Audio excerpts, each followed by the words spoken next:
está ligado conosco simultaneamente pela Rádio Trianon 740 AM de São Paulo, Rádio Universal 810 AM de Santos, também pela tvetica.com.br e tvexito.com.br.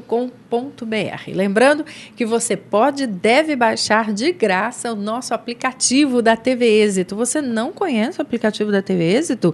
Ah, não me conta isso. Todos os dias te convido aqui, mas nunca é tarde para conhecê-lo, né? Aí no seu vídeo, o aplicativo da TV Êxito, que você baixa em qualquer tipo de dispositivo móvel. Pode ser tanto tecnologia Android, iOS, enfim, tá? À sua disposição.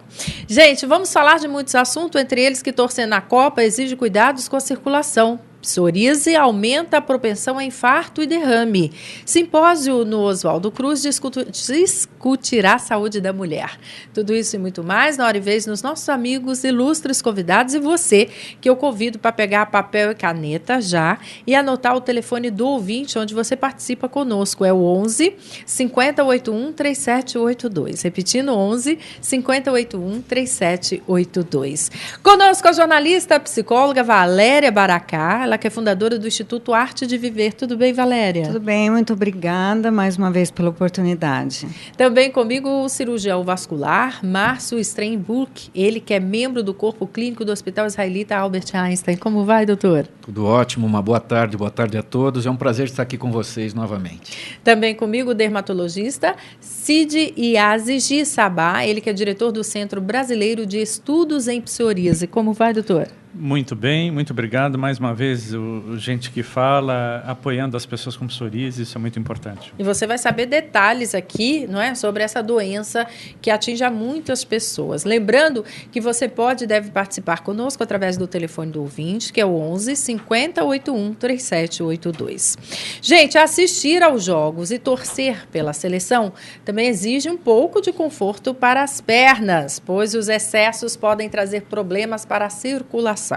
A preocupação é ainda maior para quem for aos estádios, onde se passa horas sem muitas mudanças de posição.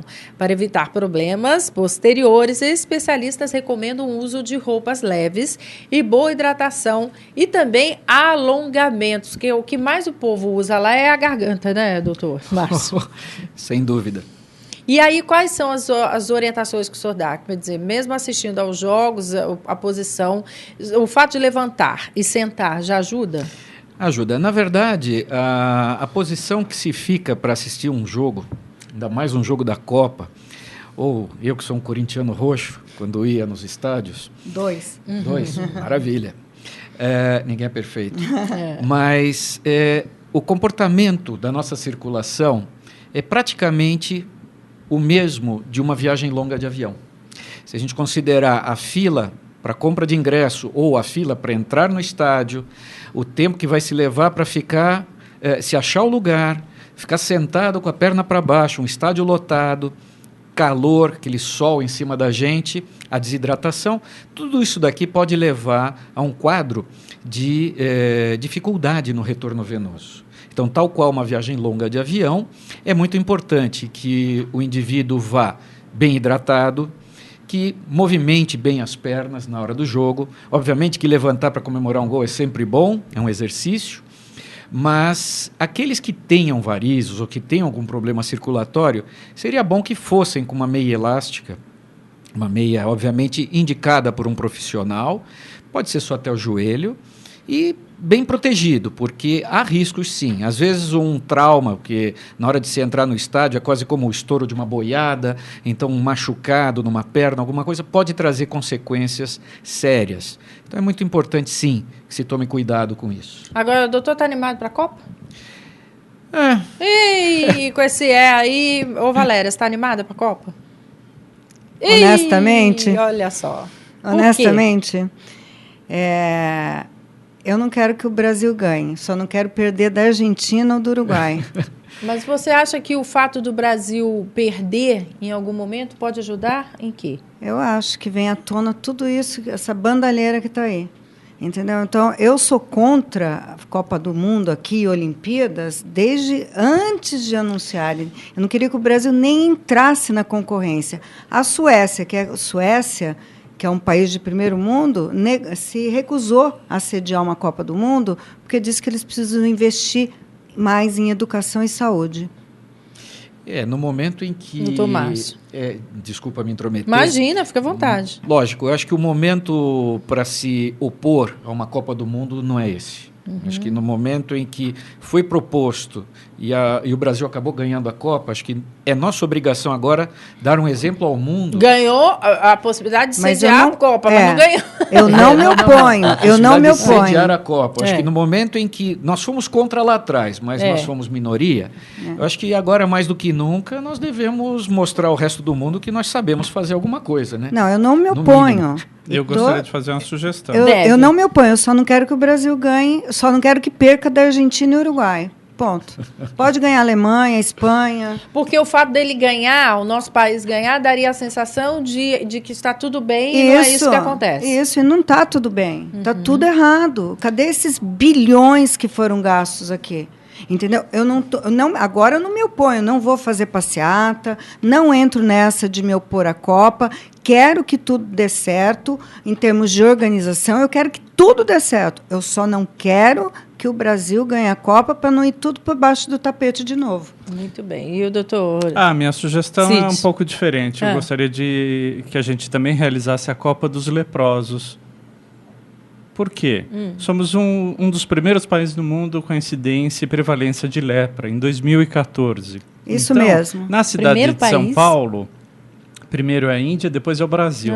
Na cidade de São Paulo, a mais rica da América Latina, supostamente, temos mais de 300 casos de lepra por ano. Então, eu, como dermatologista, fico muito envergonhado de ver gastos de mais de 8 bilhões, isso é cifras oficiais, em estádio, quando a gente ainda nem resolveu a lepra, que, Liliana, 30 dias de antibiótico, tipo norfloxacin, mata o bacilo da lepra, mas tem que fazer uso de antibiótico durante um ano. Então, vocês vejam, né? Vão vir gente do mundo todo e somos o primeiro país em lepra no mundo. Segundo. A lepra é difícil do contágio, tem que ter uma suscetibilidade genética, mas eu fico muito triste de ver o Brasil gastar essa fortuna, essa roubalheira que tem alguma região do nosso país que seja mais evidente a lepra? Existem estados, porque a lepra está ligada à pobreza, está ligada a essa falta de saneamento que no Brasil ocorre em 30% da população não tem saneamento básico. Então, eu fico muito ofendido com o governo Lula, e ninguém associa a figura do ex-presidente Lula a essa história toda da Copa, os gastos estão sendo feitos, 46% foram cumpridos das obras, o resto não, isso agora há 30 dias da Copa, então isso tudo me ofende, porque a gente não resolveu nem questões básicas, saneamento, doença como lepra, e vão vir gente do mundo todo. E transporte? Sim, mas a gente está falando de questões básicas e tudo mais, né? Então, bacana, vamos comemorar e tal, mas tudo isso por causa de 30 dias. Então, eu acho que a gente tem que se manifestar. Né? E aproveitar essa chance para se manifestar, porque o país está numa situação muito ruim. Né? Eu também estou com a Valéria. Não tem essa de fazer passeata contra a Copa. A Copa já existe. Agora nós temos que fazer contra a corrupção. Essa sim que é latente, se o Brasil ganhar, vai ser aquele movimento de 1970 que eu era criança, entendeu? Eu era um bebê ainda, mas eu lembro da história, entendeu? Então, daí escondeu tudo embaixo do tapete. Entendeu? Então, eu não concordo com isso. Doutor Márcio, o que é, doutor Márcio? Pode discordar. Ele adora futebol, eu também. Não. Eu sou corintiano roxo, mas não ligo muito para futebol. Eu amo futebol. Só não amo essa bandalheira eu acho... Bom, nós vamos discutir um pouquinho de política.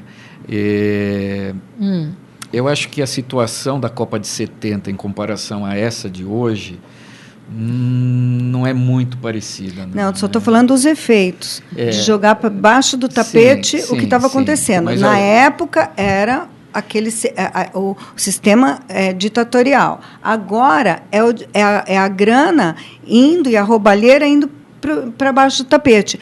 Na realidade, era o sistema e hoje é a roubalheira. Olha, eu vou lhe dizer uma coisa. Eu era criança também naquela época. Meu pai, engenheiro, trabalhava. Eu estudei, fiz minha faculdade ainda fim da década de 70, começo de 80. Eu chegava na minha casa, às vezes, de um plantão às 3 horas da manhã, eu saía do carro, abria a porta de casa, não era apartamento. Eu não tinha medo nenhum de sair, de andar pela rua.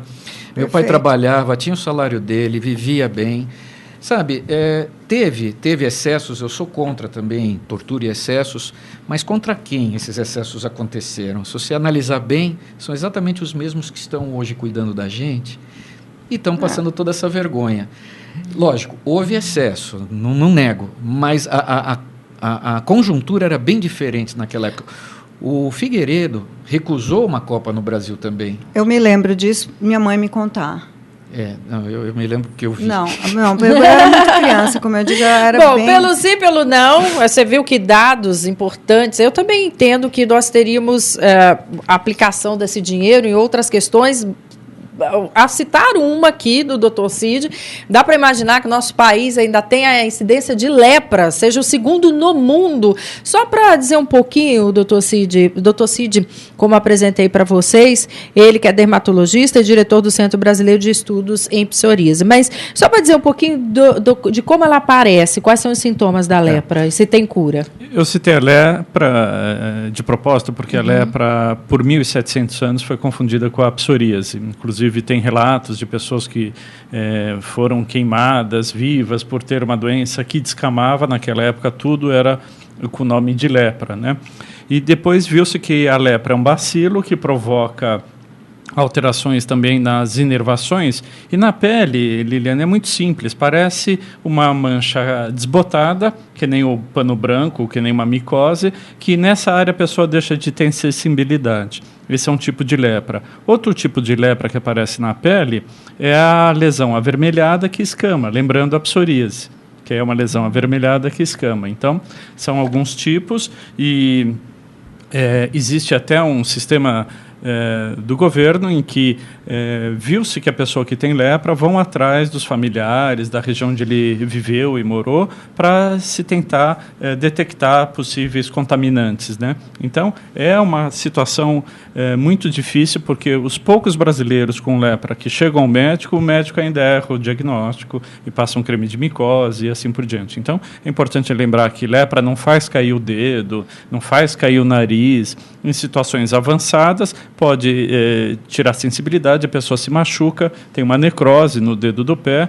e às vezes tem que amputar por causa dessa necrose, que foi pela falta de sensibilidade, etc. Então, é uma grande vergonha, porque os casos novos se dão em jovens, né, em situações variáveis de pobreza no Brasil inteiro. Então, tem regiões um pouco mais, um pouco a menos. Eu até prefiro dizer, é todo o país, é todo o país. Não, é para falar, porque em se tratando de regiões carentes, a gente sabe que ainda o Nordeste é a que mais sofre. Então, mas a gente fica com esse foco no Nordeste. Se eu estou falando que São Paulo tem 300 casos... É um absurdo, quer dizer... Eu tenho um consultório na região do Paraíso, perto dos grandes hospitais, Beneficência Portuguesa, Oswaldo Cruz. No meu consultório, eu já fiz diagnóstico de lepra. Eu conto isso para os colegas nos congressos internacionais de psoríase, que vão médicos de 50 países, eles acham que eu estou fazendo uma brincadeira, uma pegadinha, estou fazendo uma coisa engraçada. Então, isso me entristece, né? Com certeza. E é isso que você tem que pensar, né? Nisso que você tem que pensar. Quando, inclusive, nós vamos... É um ano importantíssimo, que é um ano de eleição. Eu mais estou ansiosa com a eleição do que com a Copa. Né? Até porque eu vou assistir pela televisão mesmo, seja o que Deus quiser, mas me chama a atenção os investimentos que poderiam ser destinados, né, a outras questões tão mais sérias. A saneamento básico, a transporte, enfim, há tantas coisas que a gente precisa, a educação, né? E a gente não tem. O que é, doutor Márcio? Pode discordar, desculpa, não vamos bater no senhor, não. Vamos lá. Não estou discordando, não. Eu sei que nós temos uma pauta, alguma coisa a seguir, mas é que a discussão aqui se transformou numa tribuna livre. E eu acho que é importante mesmo, já que o programa trata de saúde, né, às quartas-feiras, o colega estava falando do diagnóstico diferencial entre lepra, né, e psoríase, né? E eu sei que a palavra lepra, ela dá um susto, né? O pessoal tem um medo que lembra de lepra e tudo mais, né? Quando o termo hanseníase é um pouco mais ameno, mas dá na mesma. Mas ele estava citando os erros diagnósticos que ocorrem. Infelizmente, isso tudo tem a ver com a formação, nós estamos falando da educação, cotas em universidades e tudo mais, isso está gerando está criando uma geração de profissionais, eu falo pela minha área, mas eu acredito, exatamente, muito aquém de uma formação. Ele falou de um diagnóstico diferencial, que é muito simples, entre aspas, quer dizer, para uma pessoa experiente, uma pessoa que tem uma boa formação, vai saber a diferença entre uma psoríase e uma lepra, uma hanseníase. Na minha área, eu também vejo isso constantemente. Pacientes que chegam no meu consultório com um histórico de uma trombose ou uma tromboflebite sendo tratado por uma infecção. Confundindo, o povo deve conhecer, já ouviu falar da erisipela, que é uma infecção, que a perna fica vermelha, confundido com trombose. Então, eu já vi gente com trombose chegar no meu consultório sendo tratado com antibiótico. E o contrário, né, uma pessoa com infecção sendo tratado com um anticoagulante. Quer dizer, isso não é possível.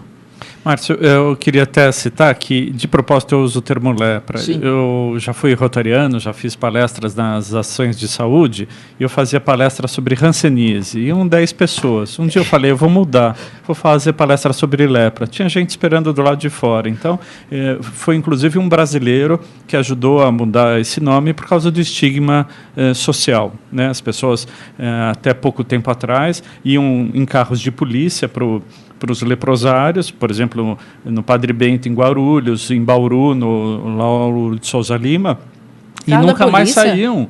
Elas iam pelo carro de polícia, passavam o portão, nunca mais saíam. E tinham que gastar quem tivesse seus recursos lá dentro. Então, era bonito, porque fizeram igrejas, anfiteatros, quadras esportivas, e as pessoas viviam lá em reclusão total, né? Eram presas, né, para tratar a lepra. Depois se descobriu a cura e os leprosários viraram hospitais gerais ou de dermatologia, que nem o Padre Bento em Guarulhos. Então, você veja, uma história tão recente, estou falando na década de 50, né? Muito recente. E ainda em 2014 a gente vê esses absurdos, né? Mas eu concordo com você. O pessoal, o leigo, ele vai entender mais, infelizmente, às vezes pelo terrorismo. Como na minha área, fala flebite não assusta tanto quanto trombose. Exatamente. Que é sinônimo. Perfeito. Muito bom. Você vê que a gente aprende sempre aqui. Você pode e deve participar conosco através do telefone do ouvinte, 11 5081 3782. Estiver nos acompanhando ao vivo de 12h a 1h. Aliane, como é que eu te acompanho? Através de um clique. Um clique você pode baixar o aplicativo da TV Êxito aí no seu iOS, no seu Android, seja qualquer a plataforma que você tenha, tá? De graça aí o nosso aplicativo para que você possa nos assistir de manhã, de tarde, de noite ou de madrugada. Pesquisas recentes mostraram que vítimas de psoríase, doença inflamatória crônica que provoca lesões aparentes na pele, têm mais chances de sofrer doenças cardiovasculares, olha aí, como infartos e derrames. Os cientistas acreditam que o isolamento social decorrente dele eleve os índices de hipertensão, diabetes, sobrepeso e obesidade, que são as principais causas dos problemas cardíacos. É isso mesmo, doutor Cid? Não, não é isso não. Que susto! Então é assim, a psoríase, vamos lembrar, é aquela doença de pele que provoca escamas esbranquiçadas numa área avermelhada. Então no couro cabeludo é muito confundida com caspa. Quantas pessoas com caspa ou dermatite seborreica tem, na verdade, uma psoríase? Na unha é confundida com micose. Quantas pessoas ficam passando ou tomando remédio de micose durante um ano e não melhora? Porque não é uma micose, é uma psoríase na unha. No cotovelo, parece um cotovelo áspero, é uma psoríase. Na perna, parece um eczema, é uma psoríase. Na palma da mão e planta do pé, descama como se fosse uma alergia, é a psoríase. Então, a psoríase não é mais considerada uma doença de pele. A psoríase, em 30%, dá nas articulações, provocando artrite psoriásica, que pode chegar a deformar. E pode pegar qualquer articulação, Liliane. Desde a articulação temporomandibular, dando disfunção de ATM, articulações da mão, dos pés, da coluna, da bacia, sacroilíaca, podendo levar a deformidades permanentes. E o mais estranho é que os dermatologistas não costumam falar para os 3 na milhões... unha, lá confunde mesmo. Volta Exatamente. Essa imagem da unha, confunde mesmo, como se fosse uma então, micose. Os dermatologistas esquecem de dizer para o paciente que a psoríase pode dar na articulação. E o paciente tem que contar, estou tendo tendinite, bursite, dor articular, rigidez nos dedos da mão. Mas e na unha? Na unha dá dor? Na unha não dá dor, mas 30% tem a psoríase na articulação, chamada psoríase artropática. Não, mas eu estou mais apavorado da unha. Porque mas eu nunca tinha imaginado às vezes, que pudesse olhando ser. a unha, você olha que tem um dedo um pouquinho mais gordo do que o outro, um pouquinho mais inchado. Tem até o aspecto dedo salchichoide. Parece uma salsicha quente vermelha. Então, essa lesão, que todo mundo acha que é uma doença emocional, não é. É uma doença inflamatória, de fundo imunológico e de base genética. E esse processo na pele, Liliane, provoca inflamações por todo o corpo. Então, ela leva a aumento do peso, aumento do colesterol, do triglicéride, da glicemia, chamado síndrome metabólica. Então, pode ver, a maioria das pessoas com psoríase são gordinhas. Algumas tomam remédio para colesterol, outras tomam para diabetes.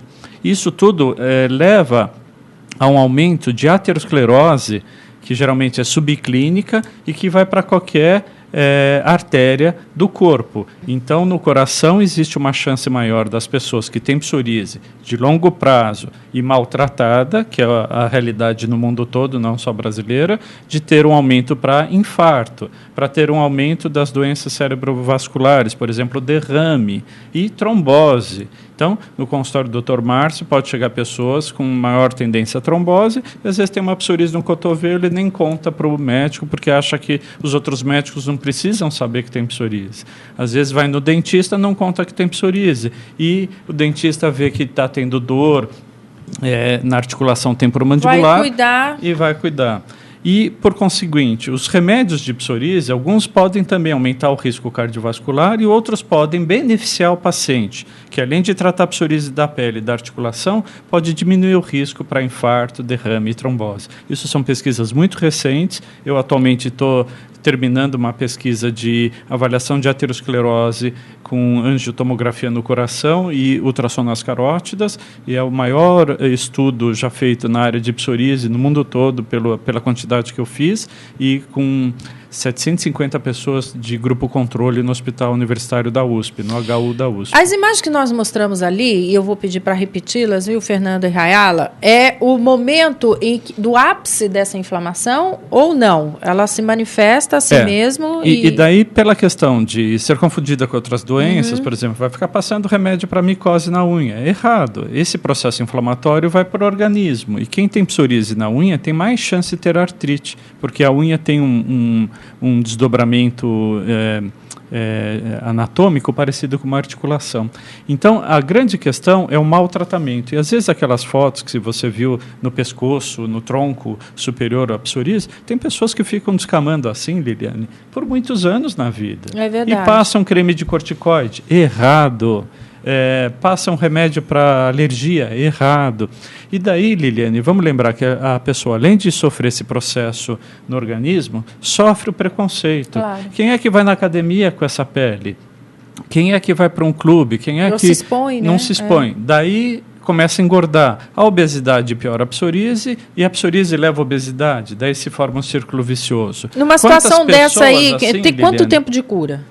Ou de controle, a gente fala em controle. Dizendo. Então, em 3, 4 meses, essa pele está controlada com um tratamento adequado, né? Então, vamos lembrar que isso também, além da questão psicossocial, tem a questão das sequelas da psoríase. Então, o nível de divórcio é maior.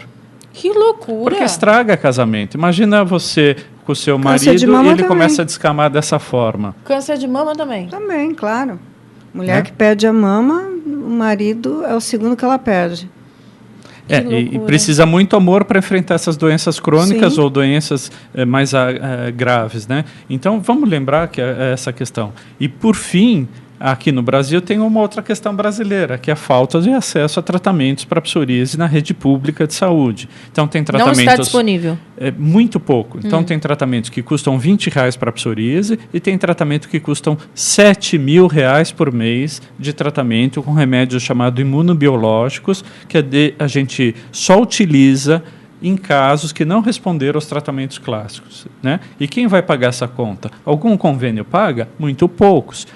O SUS, através do sistema de saúde, paga? Faz de tudo para não pagar. Então, mais uma dificuldade para o paciente. Alguns cremes de psoríase custam, um creme de 30 gramas custa mais de R$120. Nenhum convênio paga, diferente de outros países do mundo. No SUS também não tem esse mesmo creme. Então, eu já fiz uma campanha para se terem medicamentos de uso tópico, pomadas, cremes, na rede pública, como se fosse remédio de alto custo. Porque é uma obrigação do Estado. Isso é Constituição, isso é direito. E qual é o exame que é realizado, doutor Cid, para a detecção da psoríase? Muito bom. Quando a pessoa o dermatologista tem dúvida se é uma psoríase, se é um eczema, se é uma micose, a gente faz a biópsia da pele ou da unha ou do couro cabeludo. A biópsia bem feita não mente, a biópsia me confirma.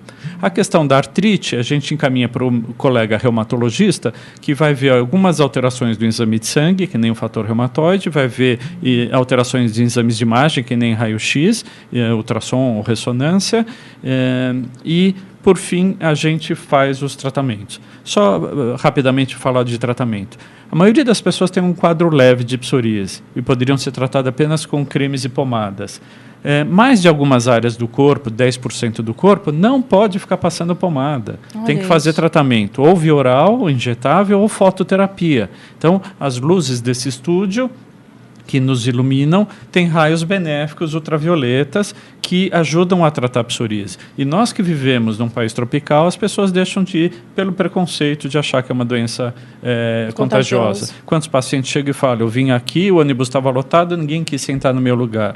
Eu entrei na piscina com o seu atestado médico, todo mundo levantou e foi embora. Então, isso dói também. Isso é uma doença que não mata, mas ela tira os sonhos das pessoas. Por isso que nós nos propusemos, né, desde sempre fazer esse programa aqui de saúde, porque a má informação mata, não é? E na mídia não se fala de psoríase, alguns programas já recusaram falar de psoríase porque era um tema pesado. As indústrias de cosméticos famosas que dizem que tem produtos naturais não querem associar sua marca à pele da pessoa que escama, o que seria ridículo, porque se serve até para psoríase, serve para qualquer pessoa hidratar sua pele, né? Claro. E mais uma vez, eu queria parabenizar você, Liliane, porque todo ano eu venho aqui falar um pouquinho sobre a psoríase. Então, é uma exceção dentro da mídia. Não tem pesado na informação. Os programas de TV não mostram. né? Tem informação, e é isso que a gente São mais de 3 milhões de brasileiros. 2% das pessoas que estão nos ouvindo têm psoríase ou vão ter. Eu posso ter, você pode ter, né?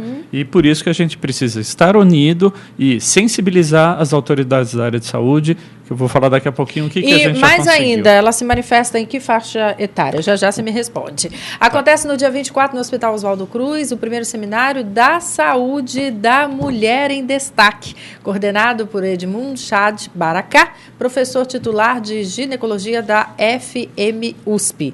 O evento tem o objetivo de discutir temas de tratamento e prevenção com mesas voltadas para fertilidade, câncer de mama e direito dos pacientes, entre outros assuntos. Como é que faz para participar, minha querida Valéria? Bom, é só ligar no 11, né, São Paulo, 3259-5254. Então, a melhor forma, porque daí tem mais informações. Grandes médicos vão estar lá, vão ter um promotor público federal, também para mostrar bem os direitos, né, vai mediar uma das mesas para mostrar os direitos que os pacientes têm, né, e que são assegurados pela Constituição.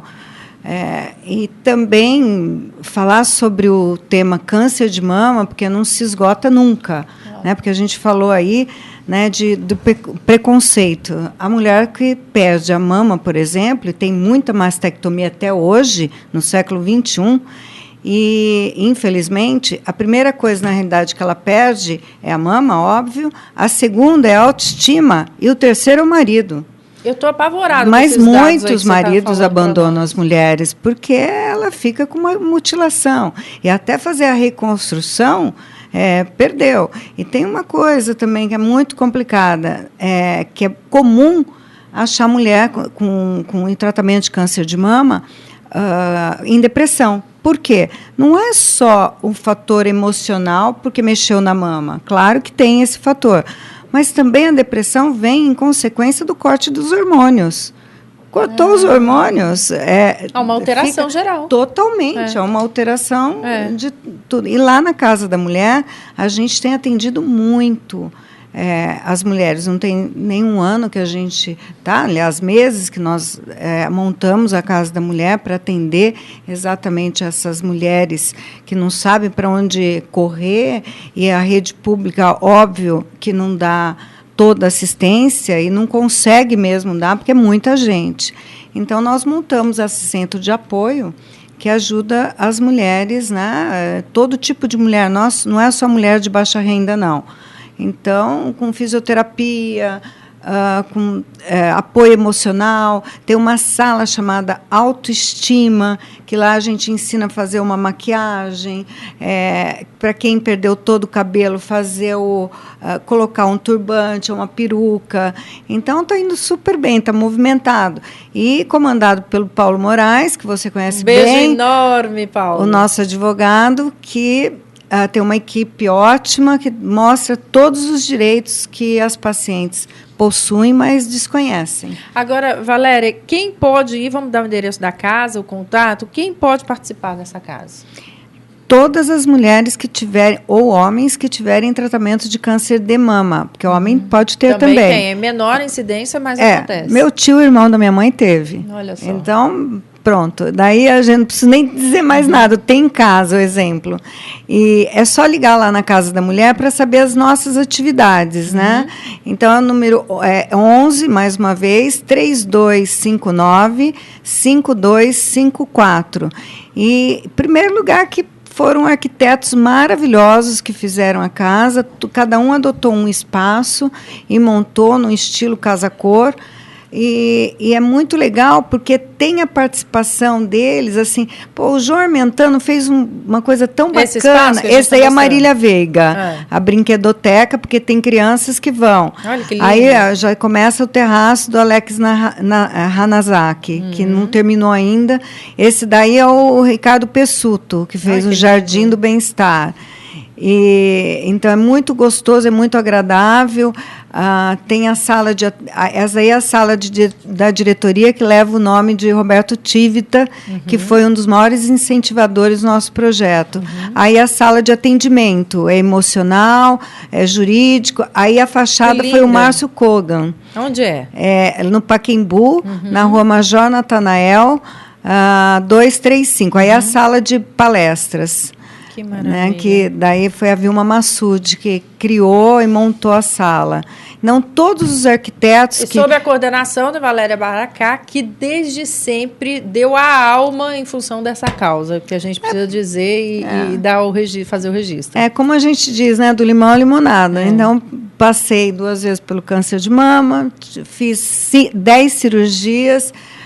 Não tive medo de nenhuma, não tive medo de enfrentar a doença, porque eu sou melhor do que a doença e eu vou ganhar sempre. Muito bom. Né? Então, ajudar quem precisa, porque tem muita gente que precisa. Então, a gente montou esse seminário com a ajuda do Oswaldo Cruz e de grandes profissionais, que o Dr. Márcio viu aqui, pode dizer que tem mesmo grandes profissionais, e que a gente vai abordar para leigo também, porque precisa informar os leigos. Entre os benefícios que a Justiça concede, você poderia dar alguns exemplos, mas já, logo depois do intervalo comercial, não saia daí, eu tenho certeza que você vai aprender muito. Até já.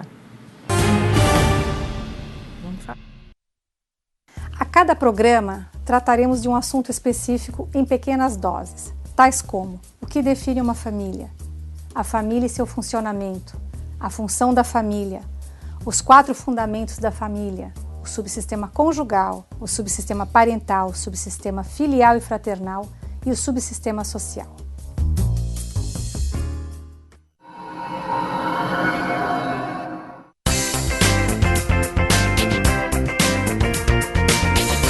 Oi, pessoal, hoje a gente está aqui para fazer o que a gente mais gosta de fazer, que é medicamento.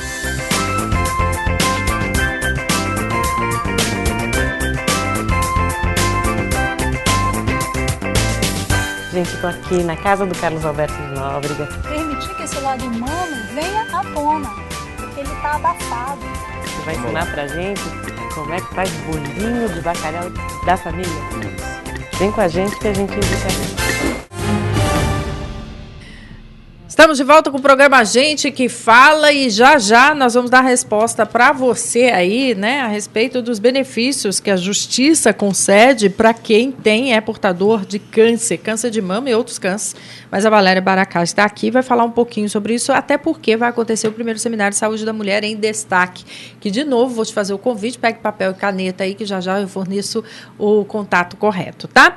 Também comigo é um prazer falar com ele, está na linha o Dr. Nelson Letísio. Como vai, doutor Nelson, cirurgião plástico? Tudo bom, Liliana? Como é que você está? Tudo ótimo, satisfação em recebê-lo aqui, viu? Satisfação nossa. Como é que foi de Dia das Mães? Tudo bem? Ah, é uma coisa, né? Beijinho e muito abraço, agarro. Em casa não é diferente. Mamãe, me largo não.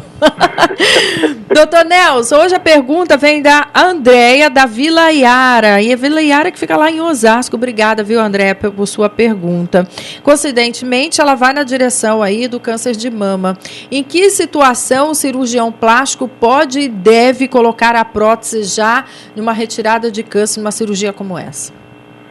Eliane, a cada caso tem que ser muito bem estudado, entende? Se você pode fazer uma reconstrução imediata, se você faz uma quadrantectomia, se você faz uma retirada parcial de mama, tudo vai depender do estágio que está o câncer de mama. Se o mastologista permite que haja uma reconstrução imediata. E se uma prótese é possível fazer a reconstrução. Muitas vezes você tem a necessidade de uma ressecção maior de tecido mamário, às vezes envolvendo mamilo, envolvendo a área em volta a pele em volta da areola. Aí você tem que fazer uma ressecção mais ampla. Isso não permite que seja feita a reconstrução imediata. Às vezes a gente tem que fazer o que a gente chama de rodar retalhos. Você tira um pedaço da pele da região dorsal, junto com o músculo grande dorsal, faz uma ilha de pele e reconstrói. Ou você faz o trunk, um retalho do abdômen, para reconstruir áreas maiores. Mas quando você tem retiradas parciais das mamas, quadrantectomias, e o mastologista permite que a gente faça uma reconstrução imediata, é muito tranquilo, Juliane, é uma coisa boa de fazer. E o que a gente sempre recomenda, o diagnóstico precoce, o diagnóstico das primeiras lesões é o que dá o melhor resultado, né, Liliane? Que não necessariamente pelo autoexame, né, doutor Nelson? Como é que é? Não entendi. Não necessariamente pelo autoexame, porque quando você chega a palpar um nódulo é porque a coisa já avançou um pouquinho mais, né? Tem que fazer... Depende, ainda mais se a paciente for um pouquinho obesa, que um tecido mamário mais exuberante, a palpação fica mais difícil. Eu acho que as mulheres, Liliane, como você já falou inúmeras vezes, deve fazer aquela rotina, né, Liliane? Pelo menos uma vez ao ano, ir ao ginecologista, fazer pelo menos um ultrassom mamário, porque muitas vezes a mamografia é um pouco agressivo e um pouco desnecessário. Mas o ultrassom é um exame sem sequelas, sem problemas, sem exposição à radiação, sem nada. A mamografia você pode, depois de uns 40 anos de idade, pode deixar a cada 2 anos, mas o ultrassom mamário é um exame tão tranquilo, né, Liliane? Bom de fazer, né? E a prevenção tem que ser sempre o melhor remédio, né, doutor Nelson? Sem dúvida, né, Liliane? Você pega lesões muito menores, lesões iniciais, com quadrantectomia, com uma reconstrução com prótese mamária associado à enxertia gordurosa ao redor, é muito tranquilo, muito tranquilo. Olha, doutor Nelson, o doutor Cid Sabá quer te mandar um abraço aqui. Pode falar, doutor Cid. Nelson, queria aproveitar o ensejo e perguntar, com o modismo das próteses mamárias no Brasil, muitas delas podem talvez atrapalhar o exame de prevenção da mamografia. Eu gostaria de saber, esse ultrassom que você cita, ele ajudaria nessa prevenção para uma mulher jovem, que pôs uma prótese de mama, tem uma história na família de câncer de mama, ela precisa de uma prevenção bem precoce e correta. Esse ultrassom que você cita, ele ajudaria a prevenir isso?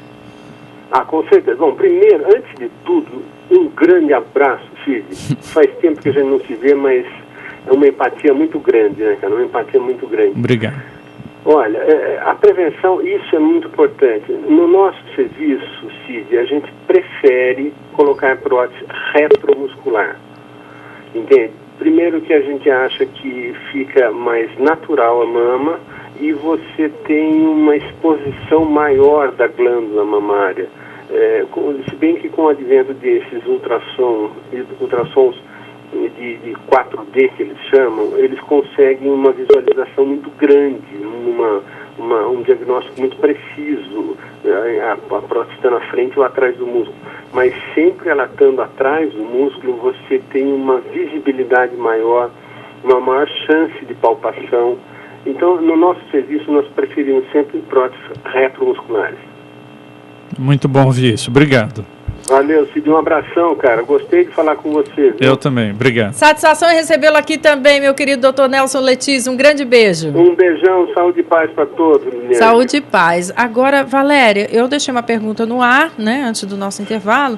E claro que você não precisa citar todos, porque o pessoal vai lá participar do primeiro seminário. Mas um só aí que pudesse chamar a atenção do pessoal para ir, inclusive, saber mais informações sobre os seus direitos. Por exemplo, a ANS, enfim, o governo federal incorporou agora os planos de saúde, na realidade, a medicina de grupo, incorporou 38 medicamentos orais contra o câncer, para vários tipos de câncer, que agora você pode tomar em casa, ao invés de ir para o ambulatório. Então, isso aconteceu agora em janeiro, já está em vigor, e muitas pessoas, como eu, inclusive, que tomo oral, faço uma quimioterapia oral durante 5 anos, não sei direito como procurar. Entendeu? E é obrigado hoje os planos de saúde a cobrir este tipo de medicamento, os orais. E daí uma pergunta que fica no ar que a gente vai fazer lá. Tá bom, o governo federal agora obriga os planos a pagarem esses orais. Por que não o governo não incorporou pelo SUS também? Então, vamos discutir lá. Então, ele obriga a fazer uma coisa que ele mesmo não faz. Então, vamos discutir, porque então o SUS tem que dar também. Se os planos de saúde estão dando, por que o SUS não pode dar? Então, a gente vai levantar essa lebre, por isso que nós temos o ponto e o contraponto. Mesmo porque a maioria das mulheres não tem plano de saúde no Brasil. Então, exatamente por isso. Eu estou defendendo uma classe menos privilegiada. Então, tá bom.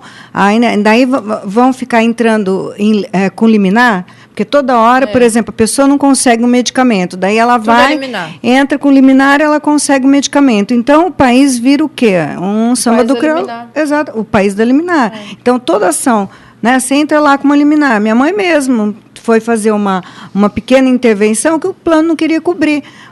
Não deu outra. O doutor Paulo Moraes, de novo, né, esse brilhante advogado, entrou com uma liminar.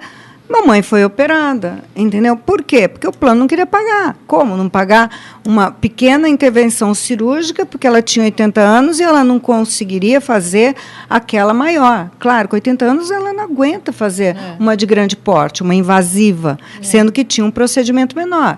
Quer dizer, e a mesma coisa para o câncer de mama. Fundo de garantia. Com o diagnóstico, você levanta rapidinho o fundo de garantia e é necessário para essa mulher. Entendeu? Então, tem várias coisas. Rodízio, São Paulo, uma cidade maluca, com trânsito caótico. Você tem dia, horário para fazer a radioterapia? Não. Ou a quimioterapia? Sim, sim. Você tem que cumprir. Você tem que cumprir daí 5 anos fora do rodízio. É simples de fazer, é rápido, e tudo isso a gente dá mastigado na casa da mulher. Muito bom, e você não vai perder essa oportunidade, inclusive conhecê-la. A gente, através do site, também pode fazê-lo? Pode sim. Eu não dei, porque... Vamos falar o e-mail já. Tá. contato@artedeviverbem.org.br. Muito bom, artedeviverbem.org.br. O governo também não divulga, né, a isenção de IPI para compra de carros, né? Então, eu ia falar mais isso, mas daí é uma classe mais, né? Então, mas vamos falar, IPI e ICMS. Tem uma sequela, se tiver esvaziamento axilar, né, devido ao câncer de mama, daí, e outras doenças. Então, tira o carro com isenção de IPI, ICMS e nunca mais pague PVA na vida, porque os remédios são caros, o tratamento é caro, chama doença de alto custo.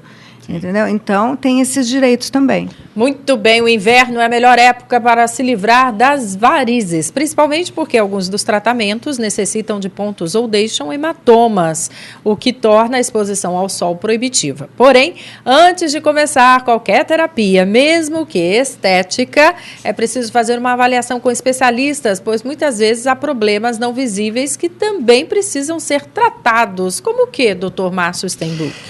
Bom, primeiro vamos corrigir algumas coisas escritas aqui e não vou querer entrar em confronto com meu colega dermatologista. Tá.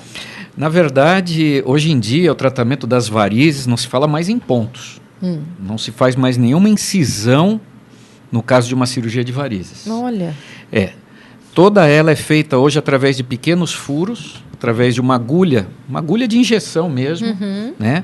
Ou lâminas muito fininhas, que fazem incisões de cerca de 0,5 a 0,7 milímetro.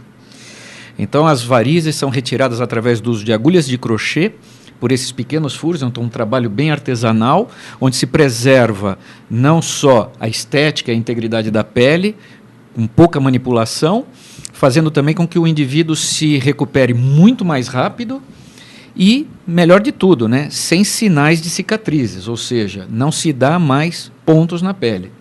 Aí alguém vai me perguntar, mas e no caso da veia safena, quando tem que se retirar a veia safena?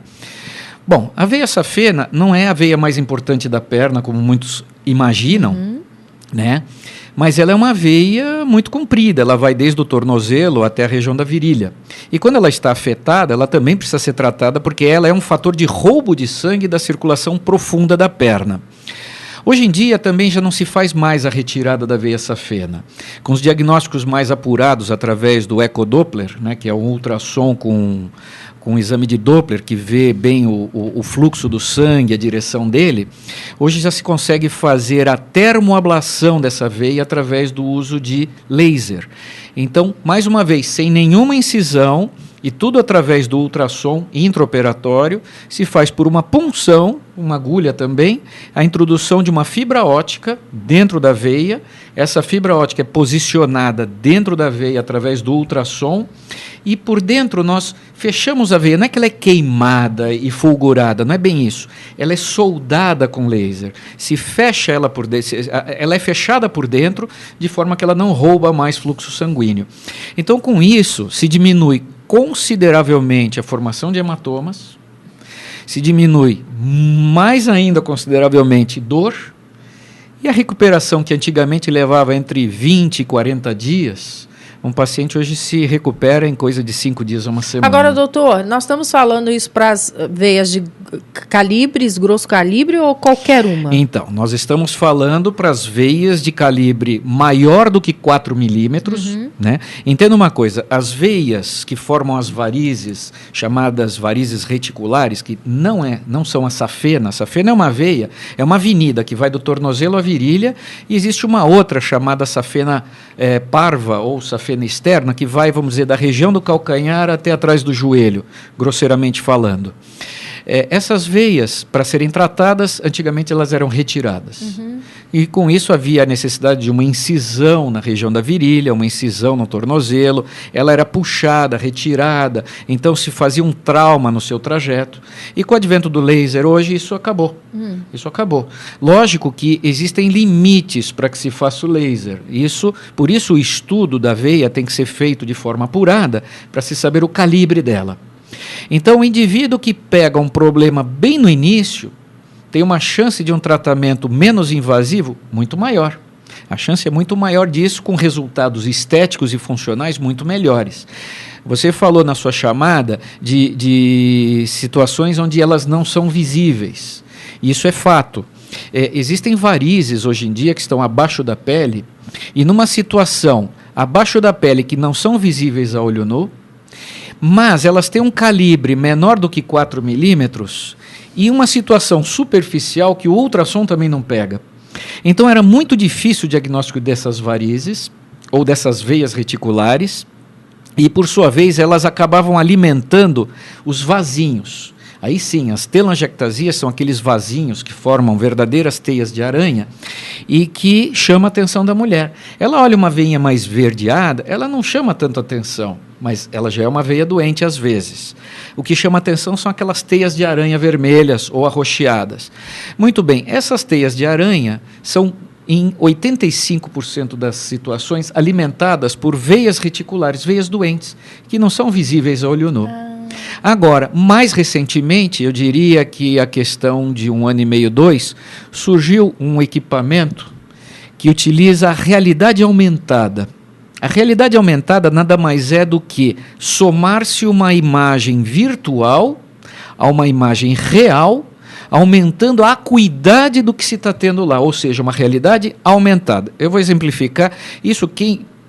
Infelizmente nós não temos imagem aqui, mas quem quiser saber um pouquinho mais, no site livredevarizes.com.br tem alguns trabalhos sobre isso, com imagens do equipamento. Tá?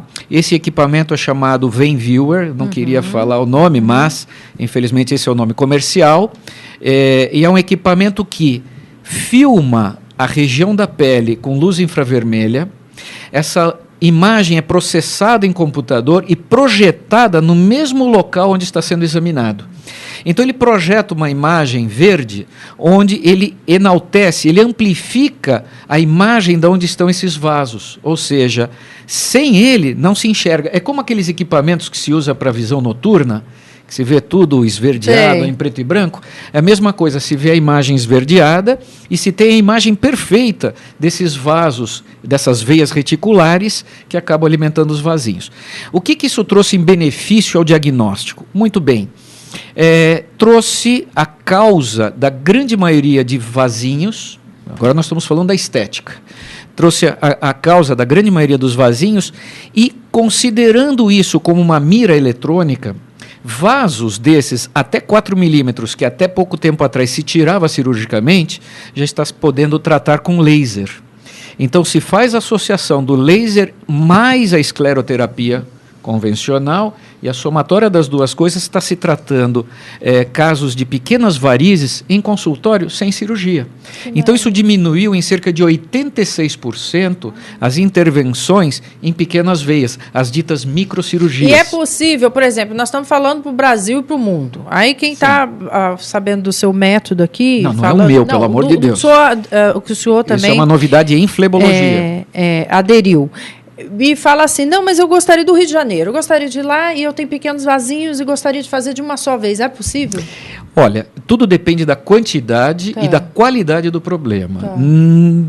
É difícil falar em tudo de uma vez.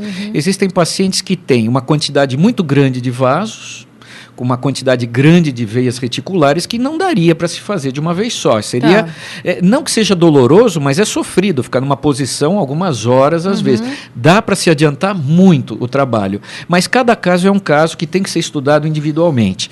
Mesmo naquele caso em que o paciente acha que o problema é meramente estético, está indicado fazer todo o exame adequado, toda uma anamnese adequada para as varizes. Então, tem que passar no cirurgião vascular, que tem a vivência na área de flebologia, tem que ser examinado, tem que se fazer o exame de Doppler, tem que se examinar, porque às vezes o paciente tem um problema estético, mas ele tem uma insuficiência de veia safena e não sabe. Então, não adianta, se ele não fizer o tratamento da parte doença, da parte saúde, também não vai melhorar a estética. Desculpa. Márcio, deixa eu fazer uma pergunta. Eu conheço a questão do endolaser, né, do laser vascular, pelo menos há uns 8 anos. Já existe na rede pública? A rede privada de saúde banca esse tratamento? Sim. A ANS acatou como uma técnica, sim, de fazer a cirurgia de varizes. Infelizmente, como a tecnologia, ela infelizmente é cara, ela não é, vamos dizer... fácil para todos os profissionais e, infelizmente, mais ainda, nós temos uma recusa muito grande dentre os vasculares ao uso do laser, que é amplamente utilizado na dermatologia. Então, nós acabamos tendo uma pouca adesão a esse tipo de tratamento. Agora, a ANS, sim, já autoriza. Eu tenho feito as minhas cirurgias com termoablação totalmente cobertas pelo plano de saúde, lógico, bons planos, mas totalmente reportada e bem relatada ao plano. Sim, em hospital público não, porque economizaria uma internação e as Mas essa é uma conta que eles não fazem. Não, eles não fazem. Eles não fazem, é um absurdo. Só farão se houver pressão política. É um absurdo. Olha aqui, a hora e vez do telespectador e ouvinte, o Roberto da Saúde diz assim: Valério, eu gostaria de lembrá-la que a Suécia já sediou uma Copa e foi adulto o suficiente para não concorrer à Copa essa que nós estamos trazendo para o Brasil. Eu sei, exatamente. Eles caíram fora porque falaram que esse investimento eles fariam em saúde e educação. Mas eu sei, né? Eu sei que eles tiveram uma experiência lá atrás. A Copa de 58. O Brasil foi pela primeira vez campeão. Exatamente. Então é inesquecível para a gente. Eu nem citei isso porque eu achei bobagem. A única coisa que eu citei é que um país tão rico quanto a Suécia não quis sediar uma segunda Copa. Não. A Neide da Lapa, olha o que ela vai nessa direção do seu pensamento. Ela fala assim, em relação à Copa, é um exemplo bem interessante. Minha casa está caindo, meus filhos estão doentes e eu faço uma festa. Isso é Copa do Mundo no Brasil. Adorei. É o que eu penso também. O mundo está desabando e o povo está querendo fazer festa. E estou com você também. E logo, e vencendo, aí mesmo que vão maquiar todos os nossos problemas que nós vencemos. Se o Brasil ficar na final, contra a Argentina e o Uruguai, daí não dá. Daí daí não aguenta. É muita tristeza. Daí o sangue não é tão frio assim. Agora, a Neuza do Tremembé, doutor Cid, unhas fracas com pontinhos brancos podem ser sinal de quê, hein? Quando vou à manicure, ela usa a espátula para tirar a cutícula. As unhas doem. Pode ser uma doença? Neuza, obrigado pela pergunta. Não se deve remover a cutícula. Em países como os países da Europa e Estados Unidos, não se remove a cutícula. A cutícula foi criada para proteger contra infecções, contra bactéria, e a remoção, além de poder trazer uma micose de unha, inclusive passando o vírus da hepatite C através dos instrumentais de uma manicure que não faz a boa asepsia. Isso está provado que tem várias manicures com hepatite C transmitindo para suas clientes. A questão do micro machucado na região do eponíqueo, da cutícula, deixa a unha frágil. Então, é uma porta de entrada, deixa a unha frágil e, no caso da psoríase, pode sim desenvolver psoríase, inclusive formando pontinhos, que a gente chama dedo em unha em dedal, que parecem pontinhos apertados. Então, o melhor a se fazer é não remover cutícula. Uma coisa que as mulheres esquecem é hidratar a unha com creme hidratante, não usar removedores à base de acetona que ressecam muito e fragilizam a unha. E, se isso persistir, procurar um dermatologista. O Márcio, a pergunta para o senhor agora, o doutor Márcio, é da Jane Fonseca da Moca. O que são as cãibras constantes no inverno, hein? Má circulação ou pode ser algo mais grave? Obrigado pela pergunta também. As cãibras, elas podem ocorrer por diversas causas. Né? Pacientes portadores de varizes podem ter cãibras, sim, que se manifestam, mas não tanto no inverno, mas no verão. O que pode acontecer no inverno é que, pelo frio, nós temos uma contratura maior da musculatura, consequentemente uma menor circulação dentro dela, e com isso se acumula mais uma substância chamada ácido lático, que é produzida pelo exercício do músculo quando não se faz o exercício chamado aeróbico, né? Então, a possibilidade de cãibras no inverno é maior não por causas circulatórias, e sim mais por causas musculares mesmo. A Norma de Santa Cruz diz assim: doutor Márcio, é normal os vasinhos doerem e como eu posso evitá-los? Tenho 32 anos e eles já aumentam a cada dia. Não é normal os vasinhos doerem, né? Na verdade, se há dor, é porque eles devem estar comprimindo alguma estrutura vizinha, às vezes uma terminação nervosa, alguma coisa do gênero. Agora, varizes também não causam dor. Então, eu diria que cerca de 60% dos pacientes que são portadores de varizes não sentem dor. Se existe dor, é porque algo mais deve estar acontecendo. Doutor Cid, rapidamente, existe uma diferença entre hidratantes para a pele normal e outras? Queria saber também se o hidratante do rosto deve ser usado no corpo e vice-versa.